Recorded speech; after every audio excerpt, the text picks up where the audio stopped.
Hey guys, it is 2:30 in the morning, so happy Sunday. I was about to go to bed, but I wanted you guys to wake up and see my face. Aren't you excited?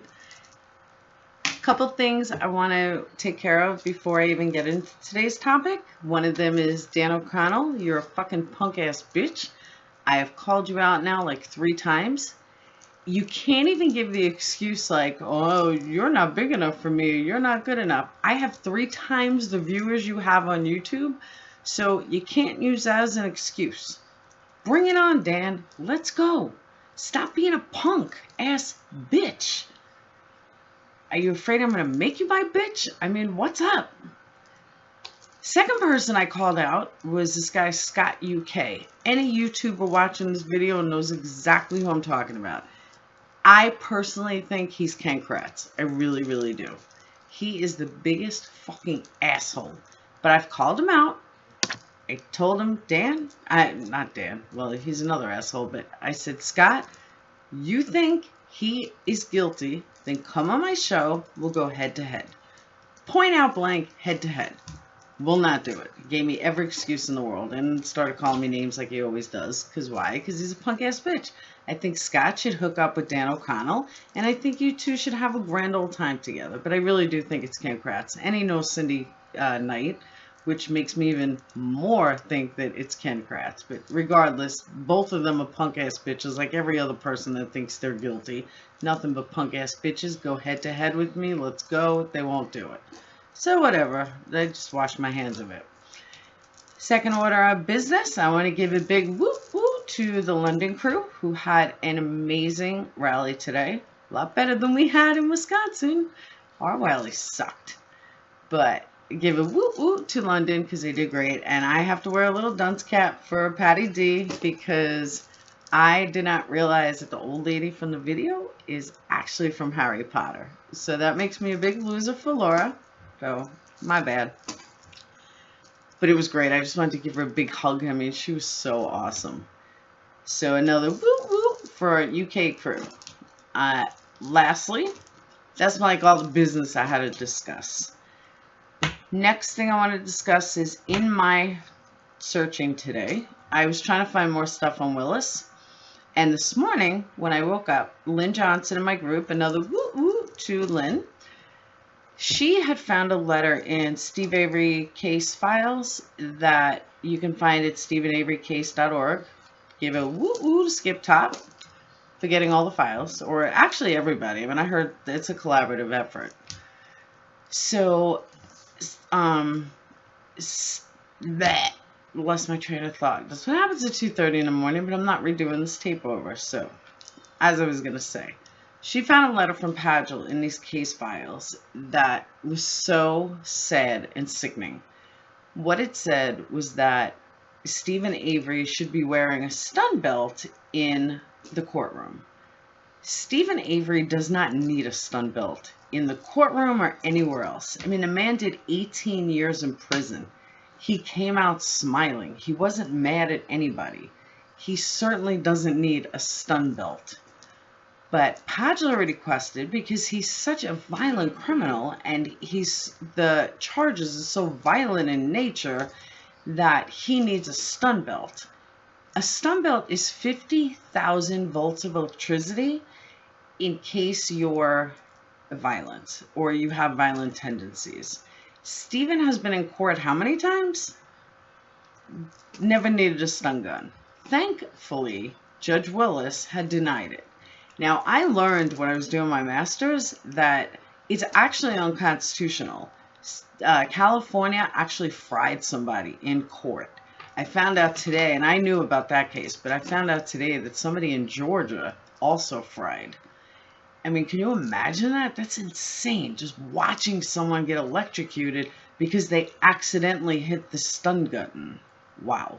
I had a feeling that probably would have happened to Stephen Avery if it doesn't happen again. And, you know, I always say he's going to get shanked before he gets out because they're not going to allow this to happen.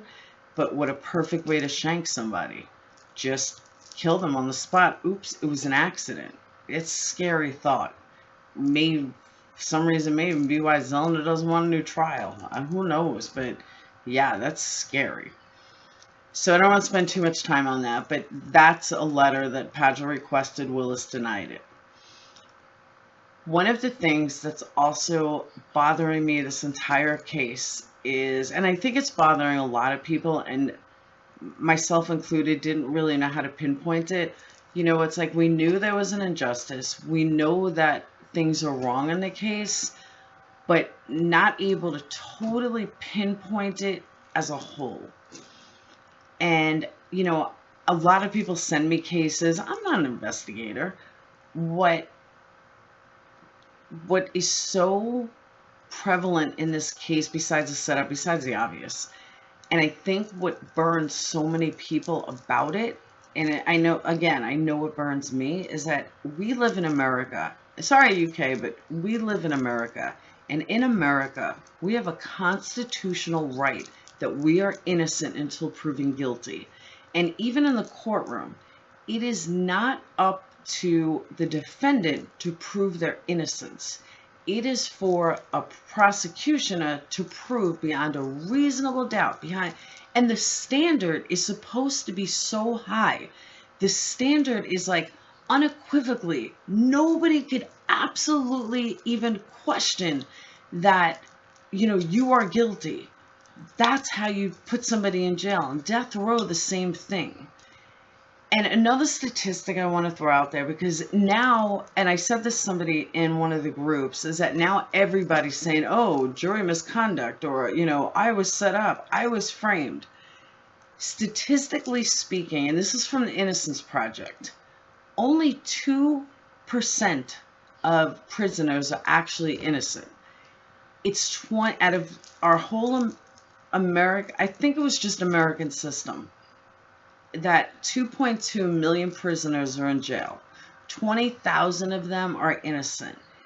I know 20,000 sounds like a lot, and it's more than should be, so don't get me wrong, I'm not negating that, but out of 2.2 million, it's not that many. So I know that probably came out wrong, but I need you guys to understand that now we're seeing an influx of everybody's been set up. No, so far, except for the one that somebody sent me last night. I'm so sorry, I forgot your name. But somebody sent me a case last night out of Ohio. Justice for Jaylene, something. It was just on the show called Crime Watch who picked it up. Unbelievable. Absolutely believe that this girl, I mean, it's actually reverse. Nobody's in jail. They should have been in jail. They saying it was a car accident. It was absolutely not a car accident. If anyone's interested in the case, I'll post the link once I remember what the name of her, but it was crazy. And there is a Facebook page and stuff. It's crazy. But everything else that people have sent me, these people are guilty. They are not innocent. And I'm not an investigator. Nobody's paying me to be an investigator. But the knowledge that I have of the law and the knowledge that I have of criminal justice, yeah, so far I haven't seen anything except this one where these people aren't guilty. So even the ones that I want to believe they're innocent, they're not. They're guilty. So I just want to straighten that out. But the presumption of being innocent is very, very important. And especially when it comes to the Code of Professional Conduct for attorneys, there's supposed to be such a strong guideline for attorneys and judges to follow this rule of professional conduct. It's set up by the ABA, which is the American Bar Association, and it's something that you expect them to follow and that you want them to follow. And the reason why I'm even bringing this up is Ken Kratz had made a comment that really bothered me in, I think it was Newsweek, on 11/11, and again, I'll post the link below. I can't remember off the top of my head what article it was, but it's either like Newsweek or Newsday, one of them. And he was asked something, and remember that Stephen Avery on the 9th was only arrested for a gun charge. He wasn't arrested for the Halbach murder. And Stephen Avery had Ken Kratz already telling people that he was guilty. How do you do that on 11/11? It broke all professional conduct, the rules of ethics. You can't break the rules of ethics like that. Kaczynski broke ethics. Everybody broke ethics, and then they all get promoted. So I don't get it. I'm still not apologizing yet for this government conspiracy theme. I'm not going there yet. But there's definitely more to this, that everybody's getting promoted who broke professional law of conduct. So a professional code of conduct. So I did not expect this video to go 11 minutes already. So I'm going to get into all of this stuff tomorrow night. So stay tuned for Kaczynski tomorrow night. But I just wanted to state all that tonight. And again, a special whoop whoop for the girls and guys in the UK. And that's it. I hope you guys have a wonderful Sunday with your families. And I won't be around all day, but I will be around at night. So you guys have a wonderful night. Peace out. I'm going to bed. Hey, I totally forgot. So before I go to bed, I want to say don't forget to subscribe to my channel. And don't forget to check out the website at www.makingamurdererle.com. And I also want to state, because, you know, everything is about accountability, and I need accountability. So with that, making YouTube videos, I have noticed how fat I've gotten and how fat my face has gotten. So I am going to do I'm going to put together a thing. Some people have GoFundMe accounts, but me, I'm going to put together this rally for Shed Pounds for the Innocents. I know it sounds crazy, but I think it's a great accountability. So who's with me? You can leave comments there, and we will do this whole thing, and it's not going to cost anything, and I think it's a great idea if I say so myself. So when you do YouTube videos, see how fat you got. It's very easy to do. So that's my accountability. So again, who's with me? I don't know what we're calling it yet, but I'll let you guys know next video. And that's it. So have a great night again. Don't forget to subscribe. It is now after 3, so my ass is going to bed. So that's it. Peace out.